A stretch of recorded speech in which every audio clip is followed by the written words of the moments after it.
this big escalation that is now taking place in the Middle East, let's tell you as far as India's stand is concerned on the conflict. External Affairs Minister Dr. S. Jaishankar, who has expressed his concern on the wider conflict between Israel and Iran, speaking at a conversation at the Carnegie Endowment in US. Jaishankar has called Hamas's attack on Israel as a terror attack, and he has also underlined that any response by any country must be taken into account international humanitarian law and must be careful of when it comes to the implications for civilian population as well. Let's listen into the External Affairs Minister. Of course, not just Hamas, but when it comes to the counter and the frontal attack that now Israel seems to be also facing with Hezbollah and also the Houthis.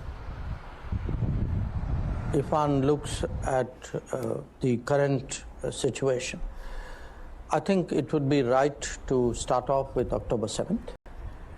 We regard October 7th as a terrorist attack. We understand that Israel had a need to respond.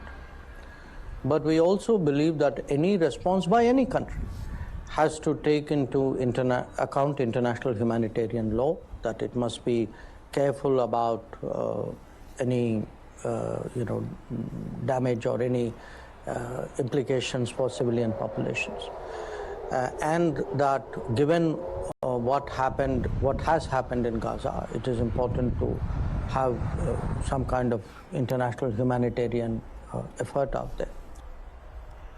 Well, Rishabh, the stand of India, which has been clear right from the start, because in a few days from now, it will be the first anniversary to mark ever since this conflict began in the Middle East on the 7th of October 2023, and calling that what happened in Israel by Hamas was a terror attack, also condemning when it comes to war, but saying that a country has a right to respond.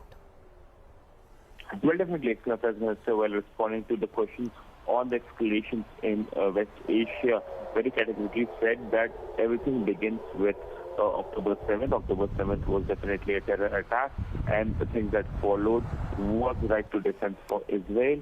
But India is worried about the escalations that are taking place in West Asia, escalations between Israel and Lebanon, Israel and Gaza, Israel and Iran. Is worrisome, but having said that, terrorism cannot be condoned, and every country has right to defend, is what India believes. Remember, historically, India's position has been very clear that to solve the Israel-Palestine issue, two-state solution is the only viable option.